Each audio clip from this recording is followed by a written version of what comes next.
네, 민주당과 이재명 후보 상황은 이 정치팀 이교욱 기자와 함께 자세히 알아보겠습니다. 이 기자 앞서 리포터에서 봤지만 민주당 이재명 후보가 여전히 여론조사에서 1위 자리를 굳건히 지키고 있지만 당 지지율 격차가 줄었습니다. 0.5%포인트 차이인데 그런데도 민주당은 강공 모드를 이어가고 있네요.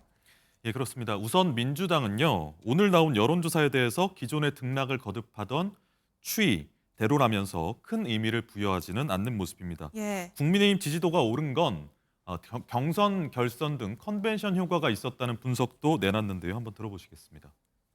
조사 기간 중에 이 국민의힘 대선 후보 결선 투표가 있었기 때문에 그 영향 정도는 이렇게 걷어내고 분석을 하는 것이 예, 민주당 선대위 관계자는 이 컨벤션 효과에 대법원 판결 그리고 민주당의 강공 기조로 지지도 변화 요인이 많았음에도 민주당이 우위를 보이고 있다는 것을 고무적으로 봤습니다. 표심이 굳어져 있다고까지 부연을 하면서 큰 자신감을 내비쳤는데요. 이재명 후보가 사법적 논쟁에 휘말린 건 경기도지사 시절 등 하루 이틀 일이 아니라면서 이게 표심에 영향을 미치기엔 해묵은 이슈라고도 부연을 했습니다. 네, 그런데요, 이 대법원의 파기환송 결정 이전에는 민주당의 행보를 보면 중도 보수층을 잡기 위한 전략적 행보가 있었거든요. 네, 그런데 지금 보면 중도보다 지지층이다 이 정도로 선거 전략이 바뀌었다고 볼 수도 있나요? 전략이 바뀐 건 아니고요. 민주당은 중도층 표심에 악영향을 주지 않을 거라는 판단을 하고 있습니다. 예. 오히려 대법원의 유죄 취지 환송이 지지층 결집은 물론 중도층에도 소구를 하고 있다고 분석했는데요. 들어보시겠습니다. 오히려 저희 지지층이 분노하고 있고 사람들이 모이고 있는 것들이 좀 드러나고 있다고 저희는 판단하고 있습니다.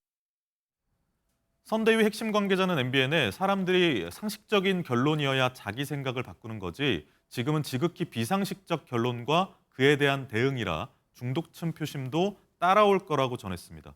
이런 상황인식 속에서 민주당은 국민 참정권을 지키겠다는 명분으로 조희대 대법원장 탄핵까지 포함해서 사법부에 대한 강공 기조를 이어갈 걸로 보입니다. 예, 그런데 여론조사 지표 하나만 더 짚어보면 이 정권 교체 여론이 5%가량 하락하고 반면에 이 정권 연장 여론은 5%가량 상승한 이 지표도 확인할 수 있었습니다. 이런 지표는 사실 민주당으로서는 부담스러울 수 있잖아요. 예, 앵커께서 말씀하신 그 부분 때문인지 이재명 후보 정치 현안과 거리 두기를 하고 있습니다. 예. 대법원 판결 바로 다음 날부터 당에서 할 일이라면서 자신은 선거운동에 집중하겠다고 밝혔는데요. 들어보시겠습니다. 재판이 정상적으로 제대로 진행됐는지는 재판받고 있는 제가 말씀드릴 건 아닌 것 같고 저는 어쨌든 민생과 현장에 좀 집중하려고 합니다. 당과 선대위는 사법부에 대한 요구사항 제시와 관철 그리고 후속 대응 조치까지 모든 걸 이재명 후보로부터 일임받았다고 강조했습니다.